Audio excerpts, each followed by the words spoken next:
fazer uma perguntinha para vocês. Alguém de vocês já confundiu uma pessoa com outra? Já aconteceu de você chegar para a pessoa e pensar que é uma outra pessoa que está conversando? Já aconteceu? A tua filha? Vem cá, Rogério, partilhe com nós, hein? Trocou a filha aí?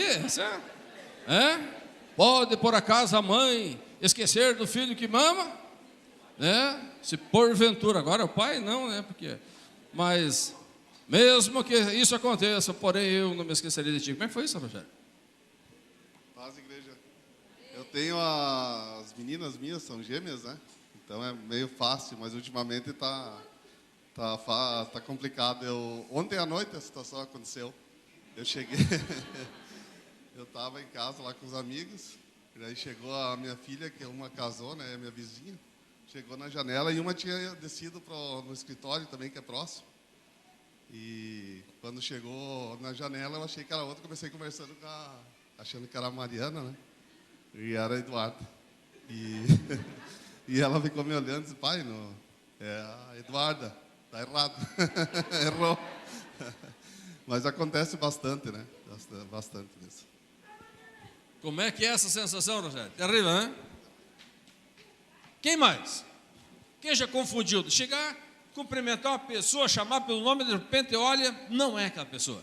Quem já aconteceu isso? Levanta a mão aí. Já aconteceu? Quem? Já, Billy. Como é que foi? Me conta aí. Você fica sem jeito, né? Na hora ali, fica pensando, mas será que é? Será que não? Não, com jeito você fica, mas com jeito de quê? Fica preocupado, né? Não é essa a palavra. Com jeito de quê? De bobo. Quem mais? Quem mais já se confundiu? Vamos ver lá. Essa jovem aqui, como é que foi? Quem é que você... Tu pode contar ou não? Então vem cá. Vem cá contar. Você não vai se comprometer? Conta para nós o que aconteceu. Já confundi meu pai mesmo. Brincadeira, o teu pai tu confundiu, como é que foi isso? Tipo assim, eu tava achando que era meu pai, eu tava só seguindo ele. Aí eu olhei, esse aí não é meu pai, não. Que sensação, hein? Fica toda desenchavida, todo sem jeito quando percebe, não é mesmo? Quem mais? Qual é uma outra experiência? Lá, vamos ver lá. Fala, Elô. Como é que foi isso? Conta essa tua experiência aí. Professora aposentada, caduquinha já, né? Confundi professoras. E não tinha nada a ver. Uma era da área da matemática, outra era de português. Tinha trabalhado numa escola, fiz uma confusão, era na outra. E eu me senti ridícula. Ridícula, sem jeito, caduca, tudo isso. É terrível a sensação, não é? Você está certo que está falando com uma pessoa e de repente você percebe que não é aquela pessoa. Você trocou, se enganou. Mas tudo bem. Mas vejam bem, como nós podemos confundir facilmente as pessoas. Facilmente. Mas nós não somos os únicos privilegiados. Vamos ler a Bíblia? Marcos capítulo 6, versículos 33 e versículo 54. Vamos ver o que diz ali. 33. Muitos, porém, os viram partir, e reconhecendo-os, correram para lá, a pé, de todas as cidades, e chegaram antes deles. Agora o 54, por favor. Saindo eles do barco, logo o povo reconheceu Jesus. O personagem aqui em destaque é Jesus, o nosso Cristo. E diz que Jesus era uma pessoa muito conhecida, muito popular. Todos o conheciam. Todos, quando ele saía à rua, sabiam quem era aquele personagem. Quando ele embarcou no barco, quando ele foi para o barco, já sabiam que era Jesus. Quando ele desceu, a população do outro lado já reconheceu-o, sabia que era Jesus. Mas será que sempre foi assim? A grande pergunta que se faz é a seguinte: você reconhece Jesus? Ou talvez você confunde Jesus com outra pessoa? Assim como eu confundi, e muitos de vocês, talvez todos, tenham em algum momento da vida de vocês confundido alguém com outra pessoa. Quem sabe estamos confundindo Jesus. Não estamos sabendo identificar a pessoa do Cristo. E isso não é um fenômeno novo. Quando olhamos para a época de Jesus, o seu ministério terreno, já essas coisas aconteciam. Vamos ler a Bíblia? Abra a tua Bíblia, por favor, Mateus capítulo 14 e versículo 26. Ali nos fala de um fenômeno muito grande, não vou dizer fenômeno, é um fenômeno, mas é ali o poder de Deus em ação. É quando Jesus, o nosso Senhor, ele caminhou sobre as águas. Os discípulos estavam lá com o barco quase afundando, e quando viram, Jesus estava vindo em direção a eles. Mas olha o que aconteceu com os discípulos. Os discípulos de Jesus que viviam com ele, andavam com ele, se alimentavam com ele, ficavam nos mesmos lugares hospedados, conviveram anos com Jesus, e olha o que aconteceu. Leiam após mim, por favor. E os discípulos, ao verem Jesus andando sobre as águas, ficaram aterrados e exclamaram: é um fantasma! Não, põe expressão nessa voz: é um fantasma! E tomados de medo, gritaram.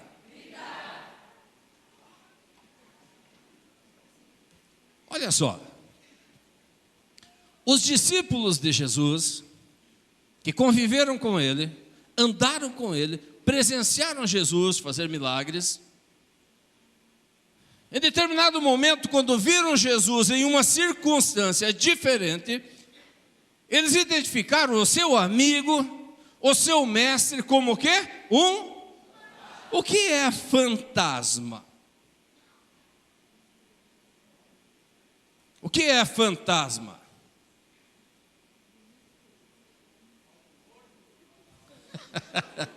Morto. O que é um fantasma? Uma visagem. O Billy diz que é uma visagem. O que é uma visagem, Billy? Alguém que avisa: estou indo. O que é um fantasma? Algo que assusta. Uma pessoa muito feia.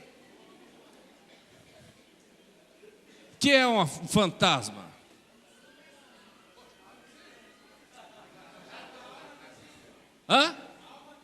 Uma alma visível, alma materializada, uma teofania, sei lá. Fantasma, na verdade, como dizia o finado padre Quevedo, não existe. Correu? Mas era fantasma?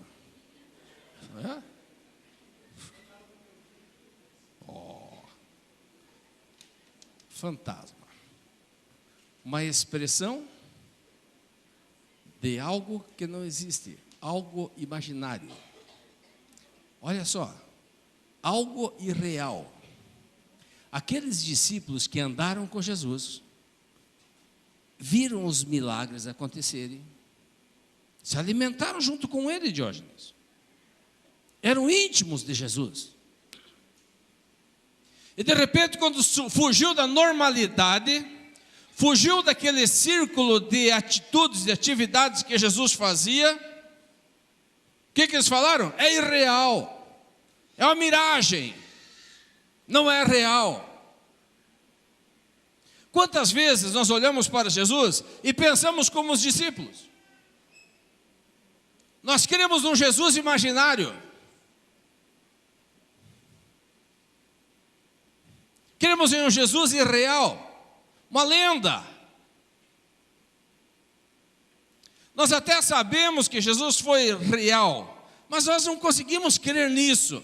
Não vivemos a nossa crença em um Jesus real, físico. Jesus para nós é alguém inalcançável, somente na imaginação, um fantasma. Quantos cristãos têm hoje Jesus ainda, como os discípulos, ainda veem Jesus como um fantasma? Quem sabe esse é o Jesus que você acredita? Esse é o Jesus que se crê, aquele ser imaginário, irreal, intocável, distante, coisa de conto de fadas, uma lenda. Quem sabe esse é o Cristo, esse é o Jesus que você vê, assim como os discípulos. E em virtude disso, a tua fé, que precisava ser inabalável no Cristo, ela se abala, porque o teu subconsciente diz: é irreal, isso não é verdade, não vai acontecer, ele não pode fazer. E olha que nós estamos falando aqui dos discípulos de Jesus, não estamos falando de qualquer pessoa. Aqueles homens que presenciaram, viveram Jesus, a presença dele nas suas vidas. E chegaram um momento que se certificaram de que aquilo tudo não passava de uma irrealidade, de uma ilusão. Quem sabe você está aqui nessa noite é assim, meu irmão. Os choques da vida, as tempestades da vida foram tão severas contra você, bateram tão fortes na tua embarcação, que você não crê mais na realidade do Cristo. Para você, Jesus tornou-se algo irreal, algo distante, algo inatingível, algo inalcançável. Quem sabe esse é o Cristo que você crê hoje. Vejam bem, confundir Jesus com um fantasma é uma tentativa de espiritualizar as coisas de forma equivocada. Quem sabe você é assim? Jesus estava ali fisicamente andando sobre as águas do Mar, Ruiva, andando. Ele estava fisicamente andando, mas aquele andar sobre as águas foi de encontro à racionalidade daqueles discípulos. Eles olhavam para aquele personagem se aproximando, andando sobre as águas, e a sua racionalidade não deixava eles ver o Cristo, porque era impossível, pela razão, você andar sobre as águas. Possível. Então chegaram à conclusão: é real, é irreal. Meu irmão querido, minha irmã, quem sabe você está preso na tua racionalidade, e a tua racionalidade não tem deixado você ver o poder do Cristo andando sobre as águas, essa tempestade que te faz perecer, faz teu barco quase naufragar, e você não consegue ver Cristo sobre as águas. Por quê? Porque a tua racionalidade não deixa, e você começa a pensar que Cristo é uma lenda, que Cristo é um fantasma, que Cristo é um espírito, que Ele não é real. E em virtude disso, você deixa de presenciar, de experienciar tudo aquilo que Jesus tem para você. Mas para por aí, não. Mais pessoas confundiram Jesus. Mais pessoas. E pessoas do círculo íntimo de Jesus. Vamos entender um pouquinho. João, Evangelho de João, capítulo 20, versículo 15. Abra a tua Bíblia, por favor. Evangelho de João, capítulo 20 e versículo 15. Diz assim: perguntou-lhe Jesus, vamos lá, leiam após mim, por favor, vamos recitar junto o texto. Perguntou-lhe Jesus, de novo, perguntou-lhe Jesus, mulher, por que choras? A quem procuras? Agora não repita. E ela, supondo ser ele quem? Com quem essa mulher confundiu Jesus? Ela conhecia Jesus? Sim. Convivia com Jesus. Mas quando olhou, confundiu, pensou ser o jardineiro. E respondeu, agora você repete: Senhor, se tu o tiraste, me diga onde o puseste, e eu o levarei. Escuta, no pensamento daquela mulher, o jardineiro tinha roubado o corpo de Jesus. Vocês entenderam? Como nós confundimos, como aquela mulher confundiu Jesus e acusou-o, pensando ser o jardineiro, de haver tirado o corpo e escondido. Assim também nós agimos como essa mulher. Quantas vezes você confunde Jesus como o teu jardineiro? Quando você tem um prejuízo, quando você não consegue, quando você não alcança aquilo que você buscava, quando você fracassa nos teus objetivos, quantas vezes você aponta para Jesus, como fez essa mulher, e diz: Senhor, onde é que você escondeu o corpo? Em outras palavras, tu roubou o corpo do mestre? Quantas vezes você acusou Jesus pelos seus fracassos? Não reconheceu o senhorio do mestre, mas acusou ele de você ter fracassado miseravelmente, quando na verdade você fracassou porque você é relapso, porque você não é focado, porque você é indisciplinado, mas você culpa o mestre pelos teus fracassos. E você se justifica nas suas boas obras, olhando para a maioria e dizendo: eu estou acima da média, portanto o Senhor não poderia ter me punido. Mas não foi o Senhor que te puniu. Você está colhendo exatamente o que você plantou. Mas a cegueira espiritual não deixa você ver o mestre, você vê o jardineiro. Quantas vezes você identificou o jardineiro? Ou identificou Jesus pensando ser o jardineiro? Quantas vezes acusou-o de ser o culpado pelo teu fracasso? Quantas vezes isso aconteceu? E sabe quem é que estava ali? Quem era? Quem era que estava ali? Quem? Quem era essa mulher?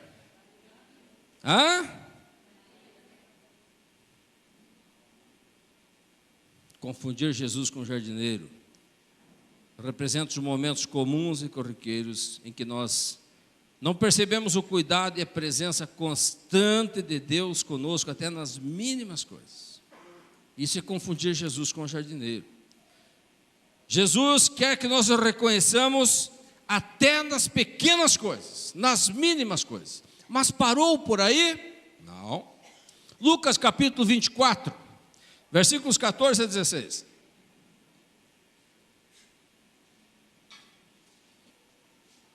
Lucas 24, 14 a 16.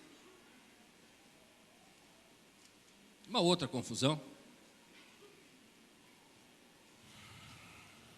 Jesus ressuscitou, aí as Marias apareceram, as 3 Marias, e ele disse: mulheres, vão adiante de mim para a Galileia, desçam para a Galileia, e avisem os discípulos que eu ressuscitei, e avisem também Pedro. Ora, quando ele disse vão adiante, significava que ele iria depois. E quando Jesus deslocou-se, ele passou por um povoado, ele passaria por um povoado chamado Emaús, aproximadamente uns 12 quilômetros, como se fosse a Cordilheira Alta. E nesse caminho, ele encontrou quem? Os discípulos, que andavam com ele, conheciam ele. E olha o que aconteceu. O que esses discípulos estavam fazendo? Iam conversando a respeito de todas as coisas sucedidas. Deixa aí, por favor. Repita após mim. Os discípulos estavam indo a Emaús. Eu estou parafraseando, gente. Repito o que eu falo. Os discípulos estavam indo a Emaús. E no caminho conversavam a respeito de todas as coisas que haviam sucedido com Jesus em Jerusalém, tanto a sua crucificação, seu sepultamento, mas não sabiam da sua ressurreição. 15. Aconteceu que, enquanto conversavam e discutiam, o próprio Jesus, de novo, o próprio Jesus se aproximou e ia com eles. Olha o próximo. Os seus olhos, porém, estavam como que impedidos de o reconhecer. Olha só, os discípulos andavam com ele e não o conheciam. Vamos avançar um pouquinho mais no texto, para vocês perceberem só o absurdo. Então Jesus lhes perguntou: o que é isso que vos preocupa? E qual é o assunto que vocês vão falando à medida que caminhais? E eles pararam entristecidos. 18. Um, porém, chamado Cleopas, respondeu dizendo: porventura, tu és o único que, tendo estado em Jerusalém, ignoras o ocorrência desses últimos dias? 19. Olha Jesus, maravilhoso. E Jesus lhes perguntou: quais? E explicaram o que aconteceu a Jesus. Jesus devia estar rindo por dentro, né? Ele devia estar rindo por dentro. Não, é um fiasco. Fala sério. O que aconteceu a Jesus? O Nazareno, que era varão profeta, poderoso em obras e palavras, diante de Deus e de todo o povo. Olha o 20. E como os principais sacerdotes e as nossas autoridades o entregaram para ser condenado à morte e o crucificaram. Absurdo, gente. Discípulos que andaram com Jesus, Jesus se apresenta diante dele, caminha com eles, conversa com eles, e eles não reconhecem o seu mestre.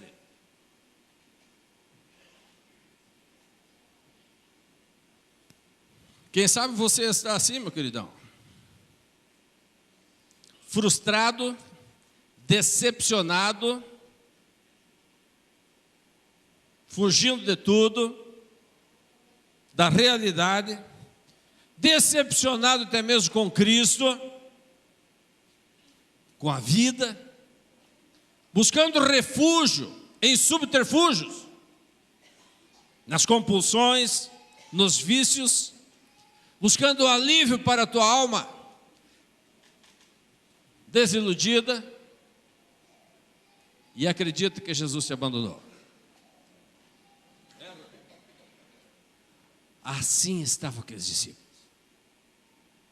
Meu irmão, chega aquele momento na nossa vida, muitas vezes, que nós fracassamos de forma miserável. Quem de vocês nunca fracassou na vida? Eu sou um fracassado. Eu fracassei tanto na minha vida, tanto, que eu perdi as contas. Se eu for enumerar quantos fracassos eu tive na minha vida, eu não vou conseguir. De tanto fracasso. Porém, tem algo que eu aprendi desde cedo com meu pai. A minha vida, ela não é construída sobre as vitórias. A minha vida é construída sobre os escombros das derrotas. Cada derrota serve de pavimento. E nós caímos, nos levantamos, aprendemos com os erros e entramos à batalha. E caímos de novo, e nos levantamos, nós aprendemos com os erros e vamos para a batalha. Entendeu, Galeto? E sabe o que acontece? Caímos de novo. E nos levantamos de novo. Nos fortalecemos. E vamos para onde? Para a batalha. E quase certo que vamos cair de novo. E vamos levantar de novo. E vamos nos fortalecer. E vamos pisar nos escombros daquilo que foi derrubado. E vamos à batalha de novo. A vida do cristão não é um conto de fadas. A vida do cristão é uma constante batalha. E talvez você entrou aqui nessa noite derrotado. E foi derrotado de forma tão miserável que você não acredita mais em você. E Satanás aproveitou teu momento de derrota para colocar no teu coração: não dá mais, não tem jeito. Acabou para você. É tão vergonhoso, tão miserável que você cometeu que não tem mais jeito.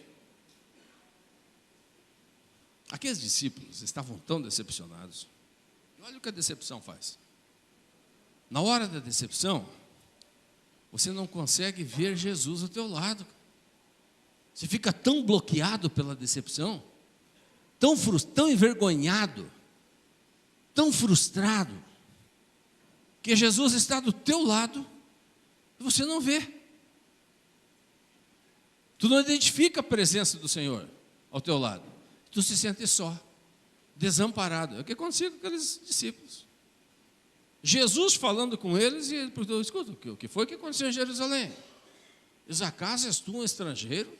Só você que não ouviu o que aconteceu sobre Jesus? Ele estava falando com Jesus. Jesus ao lado dele, comunicando. Tu viu o que é a frustração? Quem sabe você está assim nessa noite, minha irmã, meu irmão, caiu miseravelmente, e Satanás fala ao teu ouvido: desista, desista, você é um fracassado, não tem mais jeito para você não, desista. Olhe quantas vezes você recomeçou e fracassou todas elas.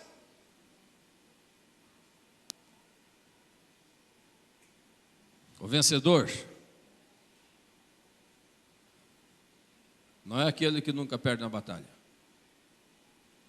O vencedor é aquele que cada vez que cai, ele se levanta e recomeça. E esse é o vencedor. Temos algum lutador? Alguém já esteve num ringue aí algum dia? Temos lá alguns.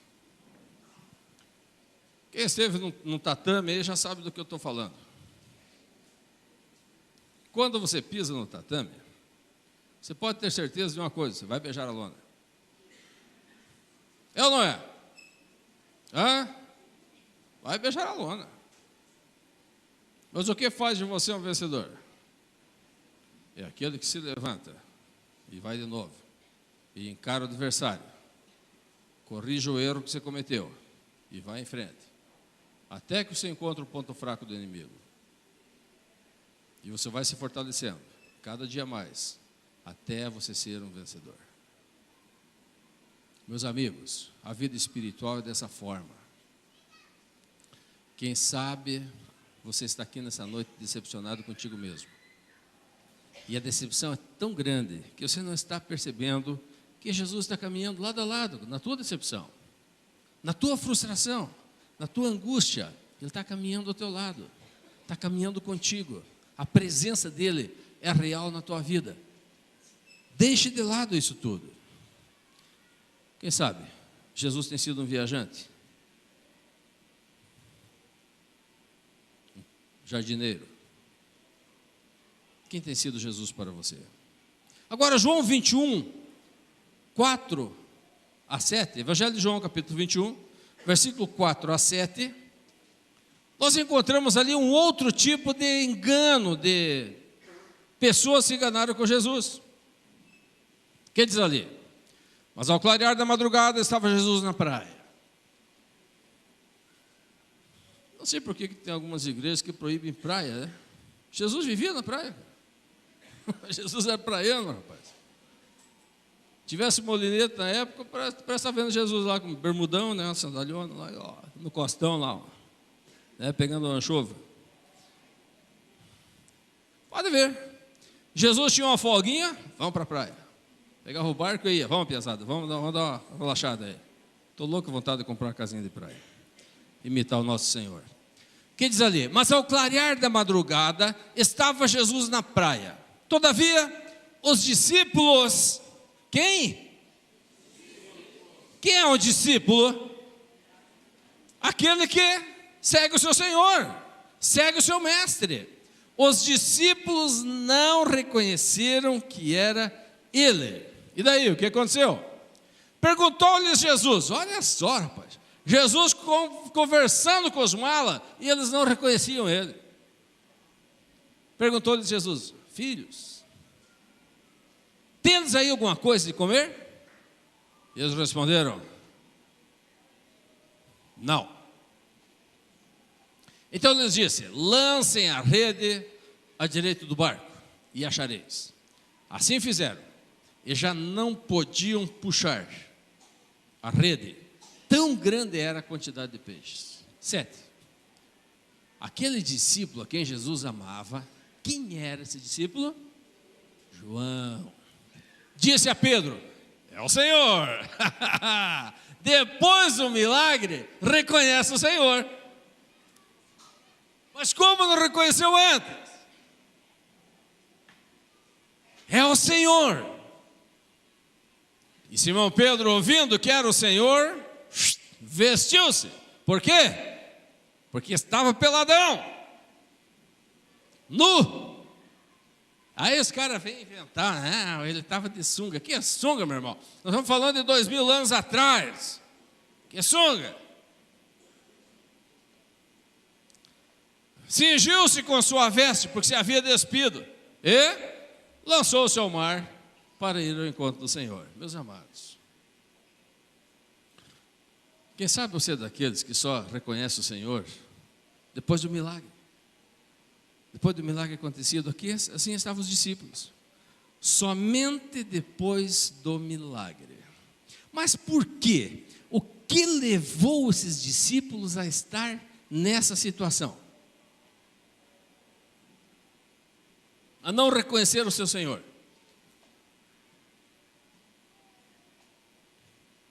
Que fenômeno? Que fato levou eles a não reconhecer o seu Senhor? Jesus era o quê? Em relação aos que caminham para o céu, ele disse: eu sou o caminho. Quando você não reconhece o caminho, você está perdido. Você não reconhece o caminho, você está perdido. Aqueles discípulos estavam perdidos. Espiritualmente perdidos. Eles não reconheciam o caminho. Não reconheciam. Eu quero chamar aí, não sei, aqui está o Adriel e o Eric. Se estiverem me ouvindo aí, corram aqui para cima, eu quero. Vocês me ajudem aqui na minha pregação.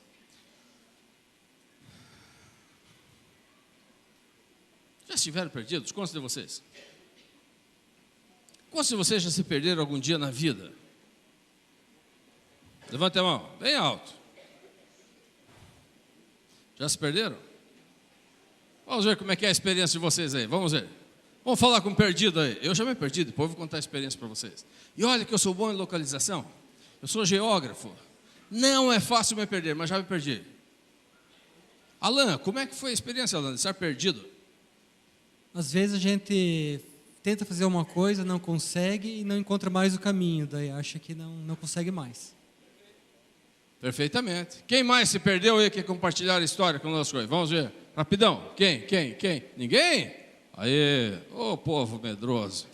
Eita coisa. Então lá, espere um pouquinho. Vamos ouvir aqui. Conta para mim, Doninho, como é que foi essa história? Então, estava eu e meu pai indo pescar. E aí, na época, eu tinha uns 14 anos. Meu pai tinha, bebido umas. E, em vez de ele voltar para Chapecó, ele foi para o Rio Grande. E andou. E a mãe, não é por aqui, não é para cá, não é para cá. E ele mandando ela ficar quieta. E não é para cá, e não é para cá. Porque ele era que mandava e não sei o que lá. Andamos, sei lá, uns 50 quilômetros. Ele falou, realmente não é para cá. Daí voltamos, batemos o carro e ainda deu tudo certo. No final, chegamos 1h da manhã em casa, sãos e salvos. Olha as histórias da perdição, né? Como é difícil nós estar perdidos. Mas esses apóstolos de Cristo, esses discípulos de Cristo, eles não identificavam Jesus, o caminho, porque eles estavam perdidos. Nós tivemos também com esses guri aqui, é raro nós nos perdermos, mas passamos por um momento de perdidos também. Perdidos. Mais de um, né? Uma vez, nós fomos, fazem anos, nós fomos fazer uma aventura com esses piá. Eu gosto dessas coisas assim. É aquela do mato. E essa do mato, nós fomos fazer uma de Urtigão. Tivemos que beber água do Urtigão. Pode chegar mais perto aqui, pesado, eu deixo. Aí, fomos fazer fomos para o mato, para a gurizada. Peguei o carro e nós saímos, pegamos um matão aí, que eu nem vou dizer aonde. E eu digo para vocês, eu sou bom de localização. Não é fácil me perder. Me dou muito bem. Se tiver sol, tudo certo. Pelo sol se identifica os pontos cardeais e você vira. Mas só que tivemos um problema. Entramos num matão fechado, e veio a neblina. O tempo fechou para chuva e neblina.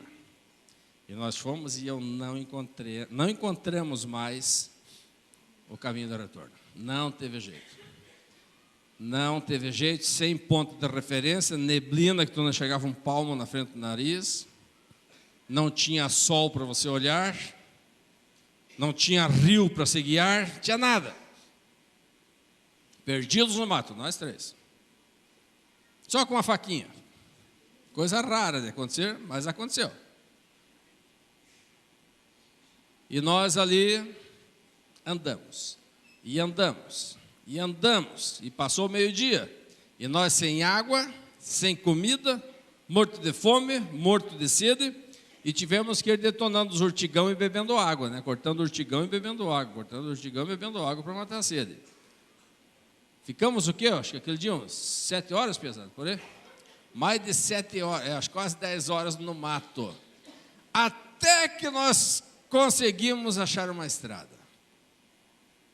E seguimos a estrada até achar 14 quilômetros de onde nós tínhamos deixado o nosso carro.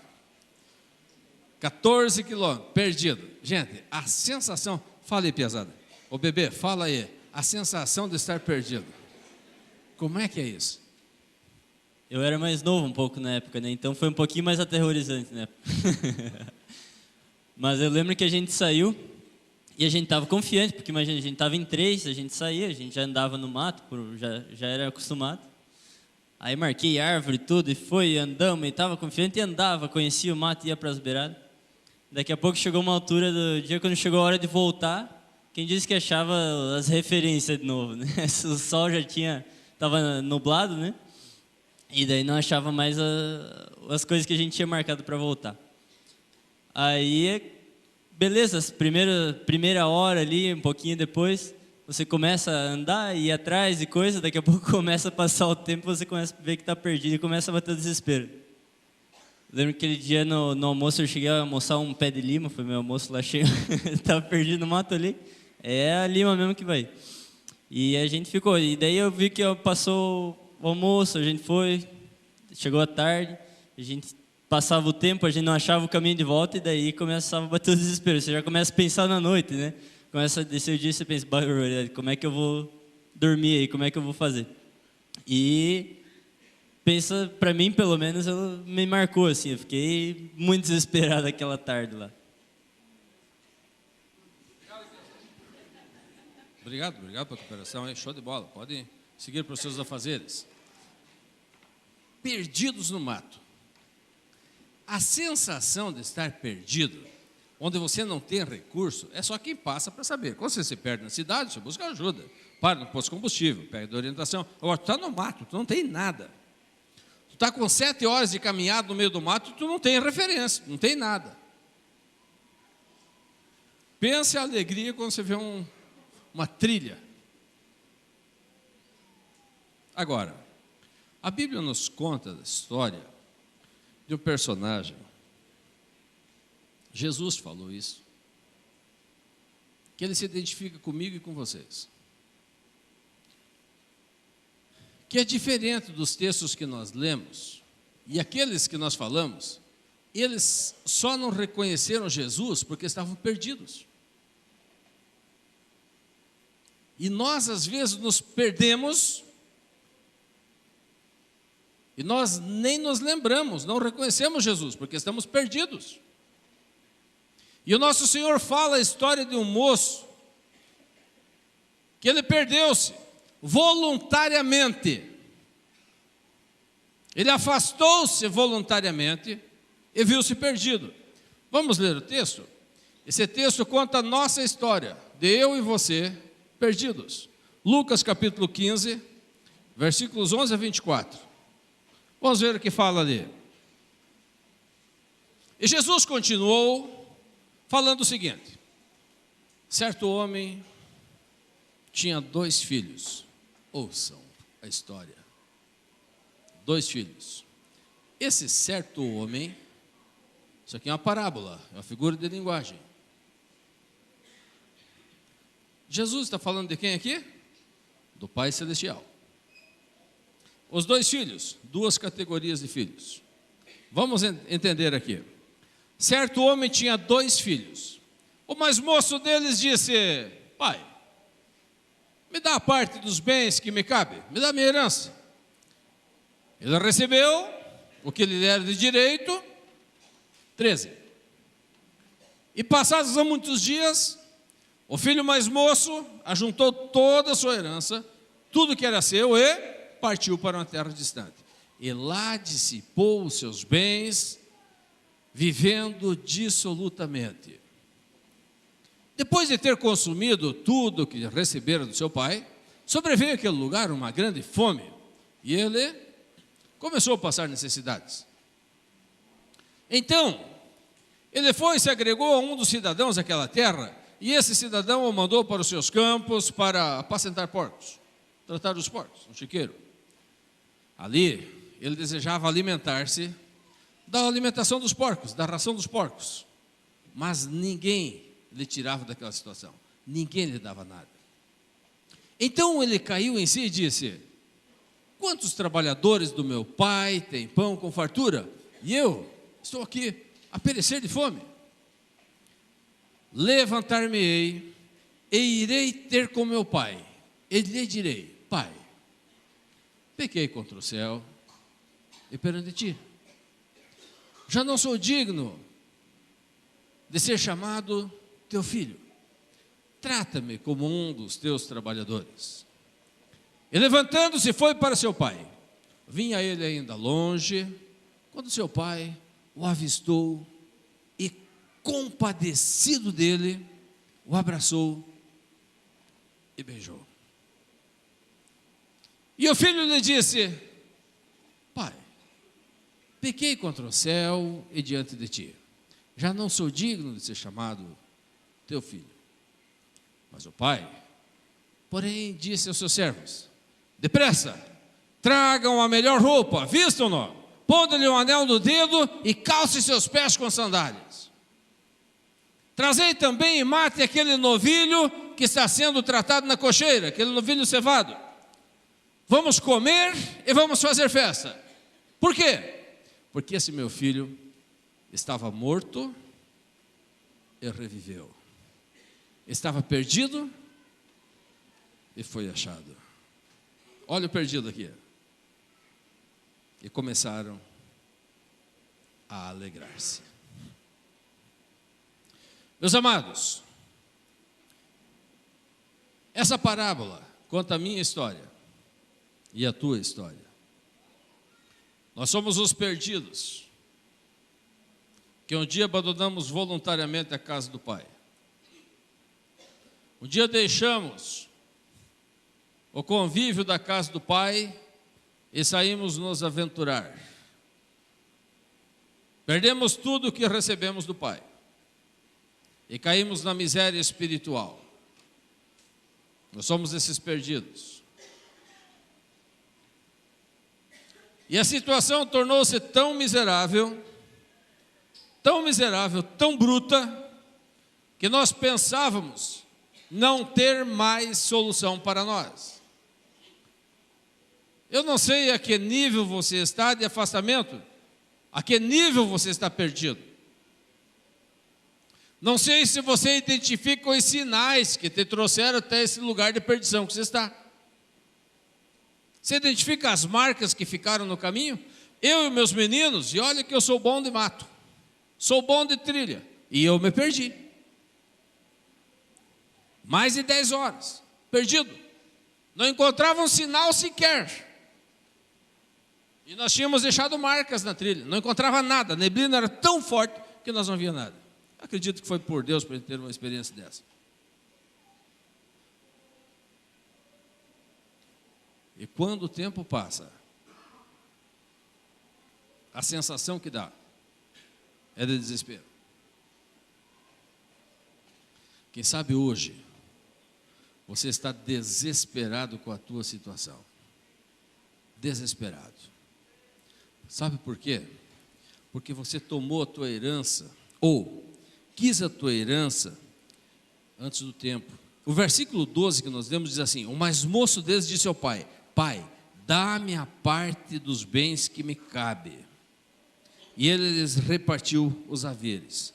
A herança tem o tempo certo para você receber. Receba a herança no tempo do pai. A herança virá no tempo que Deus tem preparado para a tua vida. Não force a recepção da herança. Não mude o projeto de Deus. Não mude o tempo de Deus. Não force o tempo de Deus. Não precipite as coisas. Deixe as coisas acontecerem na tua vida no tempo de Deus. A hora que Deus preparou. A herança que Deus tem preparada para você virá no tempo de Deus. Não force. Não saia do tempo de Deus. Aquele moço errou por quê? Porque tomou a herança fora do tempo. Precipitou as coisas. E isso o levou ao chiqueiro de porcos. Há uma herança preparada para você. O pai tem algo preparado para você, mas é no tempo dele, não no teu tempo. Quem sabe você já está no chiqueiro de porcos. Quem sabe você já se precipitou. Já fez as coisas no teu tempo, do teu jeito, da tua forma. E hoje você se vê no chiqueiro de porcos. Espere o tempo certo, o tempo do Pai. E a tua herança virá no tempo do Senhor. Mas no versículo 17, aquele moço caiu em si. E ele diz: então caindo em si, ele disse: quantos trabalhadores de meu pai têm pão em abundância, e eu aqui morro de fome. Olha só, as coisas feitas fora do tempo de Deus só trazem tragédia para a tua vida. Espere o tempo de Deus. Não precipite as coisas. Deus tem um tempo determinado para a tua vida. Mas se você, em determinado momento da tua existência, precipitou as coisas, e você está hoje em situação difícil, aquele moço nos deixa um exemplo. Ele caiu em si e disse: eu estou numa situação miserável, mas na casa do Pai há abundância de pão. Escute. Quanto tempo que você está distante da casa do Pai? Eu não estou falando aqui de frequentar a igreja. Não. Isso não leva a nada. O fato de você ser membro da igreja não leva a nada. Eu estou falando aqui de comunhão. Estou falando aqui de compartilhar. Quanto tempo que você está longe da casa do Pai? Desesperado, envergonhado, faminto, precisando de alimento para a tua vida, está distante da casa do Pai. Aquele moço caiu em si e disse: na casa de meu pai tem abundância de pão, e eu aqui morro de fome. A casa do Pai é lugar de fartura. Agora, a chave de tudo está no versículo 18, 19 e no 21. Ele diz assim: levantar-me-ei. Esse texto é maravilhoso. Levantar-me-ei. Escute, meu irmão. Escute, minha irmã. Pode deixar projetado esse versículo. Sempre que Deus quer falar com alguém, Ele envia o seu profeta e diz: filho do homem, põe-te em pé e eu falarei contigo. Deus não fala com o homem, quando fala homem é gênero, homem e mulher. Deus não fala com o homem caído, prostrado. Quando Deus queria falar com alguém, Ele enviava o seu profeta e exortava: filho do homem, põe-te em pé. A pergunta é: por que você está prostrado? Por que está caído? O que aconteceu com você? E olha a proposta. Olha a proposta que o Senhor faz aqui. Aquele filho disse, olha aqui a livre expressão da vontade. Levantar-me-ei. Ninguém levantou ele. Ninguém levantou.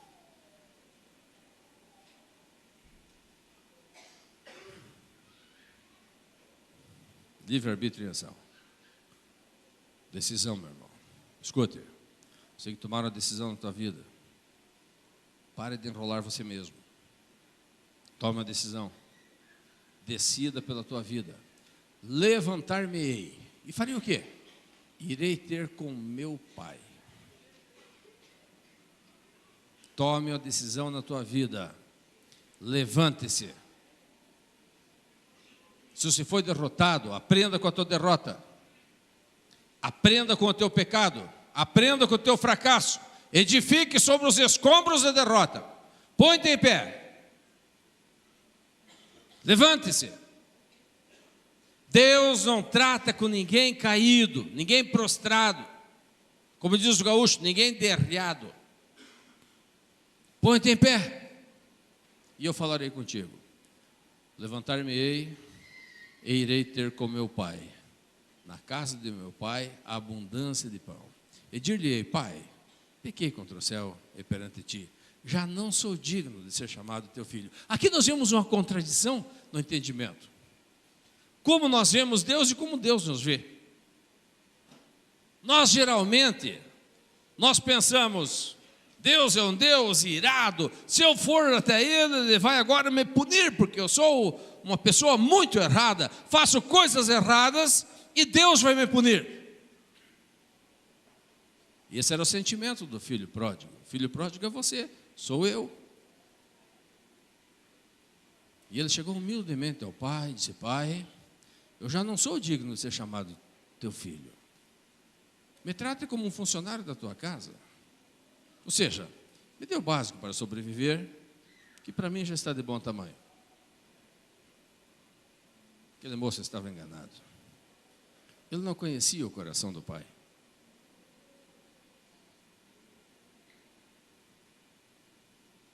Quando ele se aproximou, na parábola, nós temos a impressão que era um velho pai, porque o moço já era grande, era homem feito. E o pai, ao contrário do pensamento do filho, que estava irado, com o rosto virado para o lado, para não ver aquele filho rebelde, o pai tinha uma expectativa com aquele moço muito grande. A expectativa de Deus a teu respeito não condiz com o que se pensa de Deus. A expectativa de Deus é muito grande a teu respeito. É muito grande. O diabo quer fazer você entender que você não vale nada, que você é um fracassado, que não tem jeito para você. Mas a expectativa do pai a teu respeito é muito grande. E quando ele viu esse filho chegando, o que ele fez? Ele foi ao encontro do filho. Olha, essa é a história mais linda da Bíblia. Sabe por quê, Leusa? É a tua história, cara, é a minha. Entendeu, Vini? O que nós amamos o nosso Senhor, né? Vem cá, Vini. Olha só, o que Deus fez com o Vini, cara? O cara feio desse jeito. E olha, olha o Vini aqui, ó. Estudando na escola de obreiros aí, transformado. Eu amo esse meu Deus. O Vini é um exemplo do amor de Deus. E eu também, vocês também. Quando aquele moço estava chegando, o pai se precipitou sobre ele. Foi ao encontro daquele jovem. O abraçou. O beijou. Chamou os seus servos. Ei, venham. Alegre-se comigo.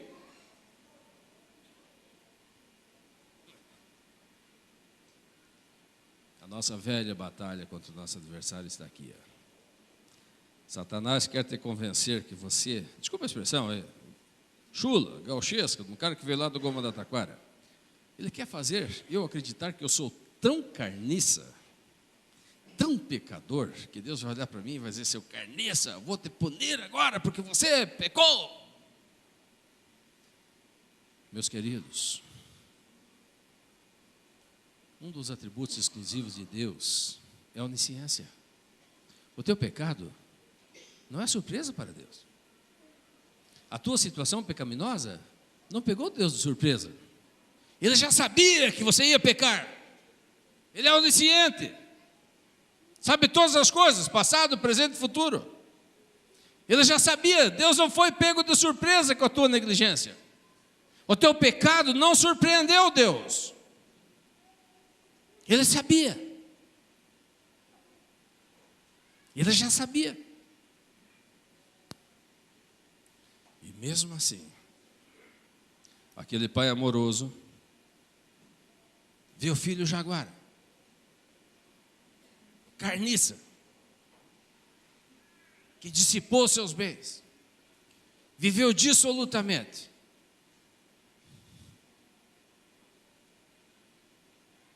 Maculou o nome da família. Mas de repente ele vê o filho vindo. E o que ele faz? Se precipita sobre o filho. Meu Deus, cara. Esse pai é um pai extremamente amoroso. Sabia, Valcir?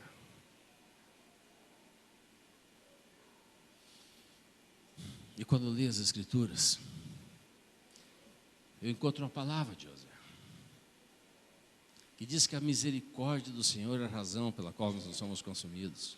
Não são as nossas boas obras, não são os nossos atos de justiça que impedem que Deus nos consuma, extermine. Não, é a misericórdia dele. E aquele pai demonstra toda a sua misericórdia quando se lança sobre o filho, o abraça, o beija. E quem é pai sabe disso. Chama os seus servos e diz: ei, venham todos, alegrem-se comigo. Todo mundo fica surpreso. Ele diz: vamos preparar ele, alegre-se comigo. Peguem lá uma roupa nova, coloquem uma roupa nesse meu filho, vistam ele. Sabe aquelas roupas mal cheirosas do mundo? Aquelas roupas do pecado. O Senhor nos purifica. Somos lavados com banho pelo sangue do Cristo, do Cordeiro de Deus que tira o pecado do mundo. Somos purificados. Recebemos vestiduras, vestes de justiça, da justiça de Cristo sobre as nossas vidas. Ele diz: põe um anel no dedo dele, símbolo de autoridade, símbolo da família de Deus. Entendeu, Diógenes? Que maravilha. E calça os seus pés. Membro da minha família, pensa o pai deve ter dito, não anda descalço. E disse: mate aquele novilho cevado, aquele novilho gordo que está lá, e vamos nos alegrar. Por quê? Porque esse meu filho estava morto e reviveu. Meu amado irmão e minha amada irmã, a casa do Pai é lugar da ressurreição. Quem sabe você não tem mais vida, acabou a vida para você, você até está no mundo, mas não tem o ânimos vivendi, não tem, acabou a vida para você. Casa do Pai é o lugar da ressurreição. Esse meu filho estava morto e reviveu. Estava perdido, olha os perdidos. Olha os perdidos. Lembro daqueles todos que não reconheceram Jesus lá no sepulcro, no caminho de Emaús, lembra? Lá no Mar da Galileia. Por quê? Porque estavam perdidos. Eles não reconheciam Jesus. Mas quando nós vamos para a casa do Pai, o Pai fala: esse meu filho estava perdido, agora não está mais, foi achado. Estava morto e reviveu. Eu pergunto para você nessa noite: em que caminho da estrada você está? Em que altura da caminhada você está? Sabe o que precisa para mudar a tua situação? Aquilo que aquele moço experienciou. Ele disse: levantar-me-ei e irei ter com meu pai. Isso fala de arrependimento. Arrependimento. Quando diz que ele disse: pondo-lhe um anel no dedo, ele está falando aqui de uma nova aliança que o Senhor pode fazer contigo. Quando diz: pondo-lhe sandálias aos pés, ele está falando de restauração junto à família, ressurreição. E agora vem o versículo 24, que eu acho fantástico, quando ele disse: e começaram a regozijar-se. Sabe o que a Bíblia diz? Que a festa no céu, quando um pecador se arrepende. Meu querido irmão, minha querida irmã, finalizando, quero perguntar para você: em que altura da caminhada você está? Você tem reconhecido Jesus? Você reconhece o Senhor? Ou você está perdido? Você reconhece o caminho? Você identifica onde está o caminho? Ou você está perdido? Você que abandonou a casa do Pai, em que altura você está? Já chegou no chiqueiro de porcos? Está envergonhado das suas atitudes? Só tem um jeito: arrependimento. Proponha no teu coração se levantar nessa noite, e Deus te acolherá. Coloque-se em pé, por favor. Vamos orar.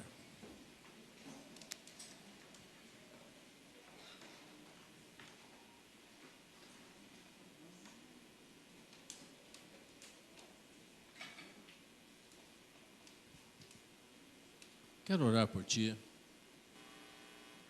que precisa retornar à casa do Pai. Eu não estou falando aqui de membro de igreja, não. É chegar à casa do Pai, aquele concerto com Deus. Não é com uma denominação, não. Mas é acertar tua vida com Deus. Quem sabe diante dos homens está tudo certo contigo. Mas lá no teu íntimo, você sabe, eu estou distante do Senhor. Distante de Deus. E o Senhor fala para você nessa noite: levanta-te, põe-te em pé. E aquele jovem disse: levantar-me-ei e irei ter com meu pai. Eu quero te ajudar em oração. Se o Senhor falou contigo através da palavra, eu quero te convidar a você ter coragem. Aquele moço teve coragem. Ele abandonou os porcos.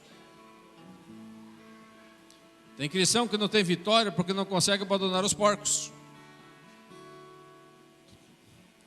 Tem tanta intimidade com os porcos que ele abandona o pai para não abandonar os porcos.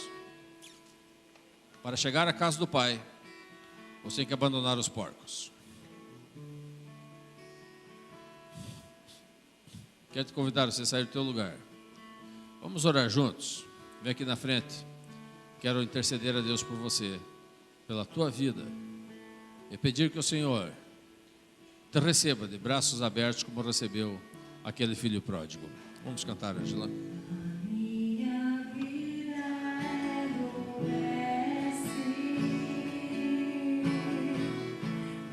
Coração é do meu mestre, o meu caminho é do mestre, minha esperança é meu mestre, a minha vida é do mestre. Coração é do meu mestre, o meu caminho é do mestre, minha esperança é meu mestre. A Deus eu entreguei o barco do meu ser. Entrei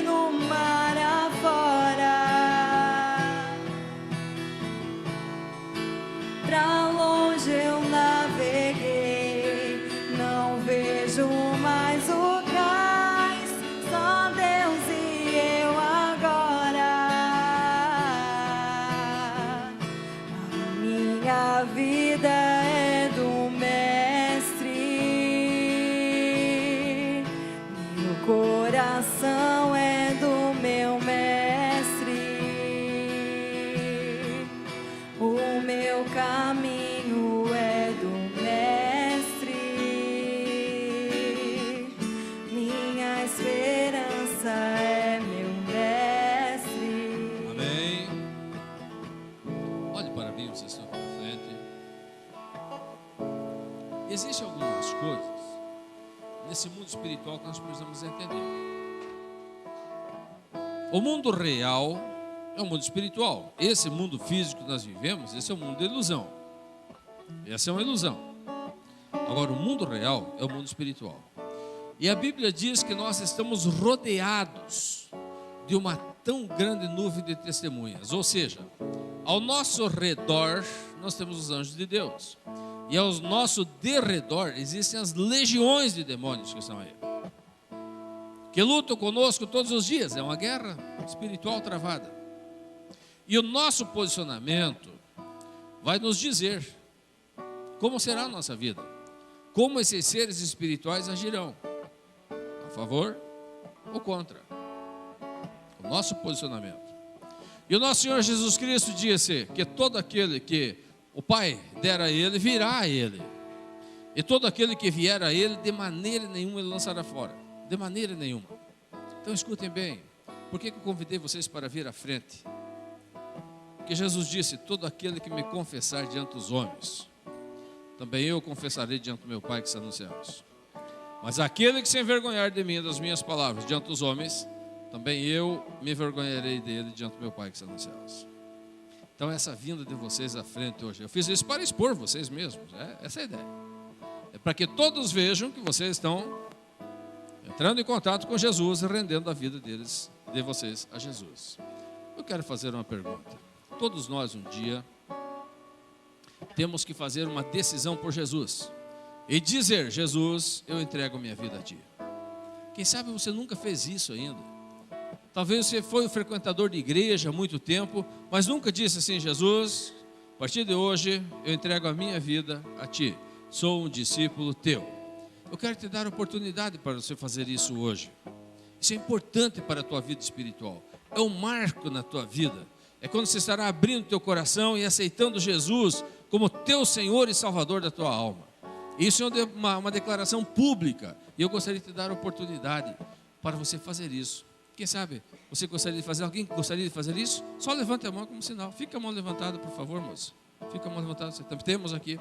Eu quero que essas pessoas que querem entregar a vida venham bem aqui na frente, por favor. Venham aqui. Eu quero orar uma oração especial por vocês. Talvez você está aí na tua cadeirinha, mas você quer também entregar a tua vida a Jesus. Vem aqui. Eu quero orar por você. Rapidão. Vem aqui, eu quero orar por você. Olhe bem, aqui temos algumas pessoas, 7 pessoas que estão aqui entregando sua vida a Jesus. Sabe o que a Bíblia diz a respeito disso?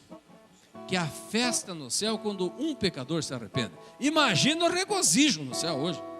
Mais alguém está vindo aceitar Jesus também? Vem cá, meu irmão, 8. Quem mais? Mais alguém quer entregar a sua vida a Jesus? Venha rapidão aí, venha para a frente. Talvez você não fez esse pacto com Jesus. Venha, temos mais gente aqui, já deu 10.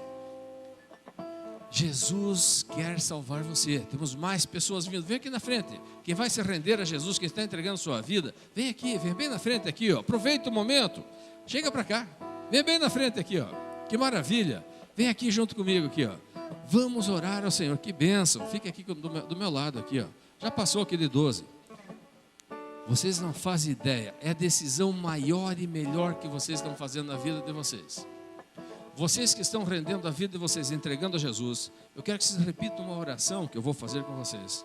Eu quero conduzi-los nessa primeira oração que vocês farão de entrega. Quero que vocês falem bem alto para que eu possa ouvir. Diga: Senhor Jesus, fale o nome de vocês.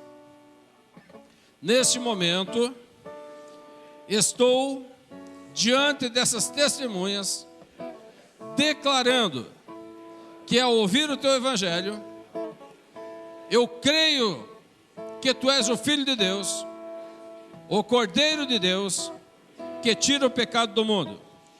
O Deus feito carne, que veio a esse mundo, sofreu, morreu na cruz e derramou seu sangue para me salvar.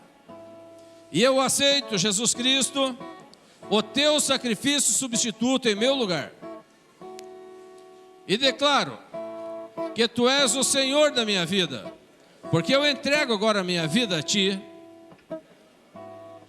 E declaro ao mundo espiritual: se algum dia, no meu passado, eu tenha feito qualquer pacto de senhorio com qualquer entidade espiritual, eu renuncio agora, eu quebro esse pacto, eu renuncio a toda e qualquer ligação com qualquer entidade espiritual e abro meu coração para Jesus Cristo e peço, Senhor Jesus, entra na minha casa, faz morada no meu coração, habita em mim.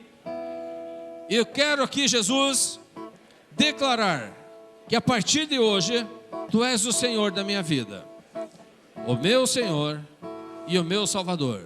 Peço também, Jesus Cristo, que escrevas o meu nome no livro da vida, para que quando o Senhor voltar, eu tenha o direito de entrar na Cidade Santa pelas portas.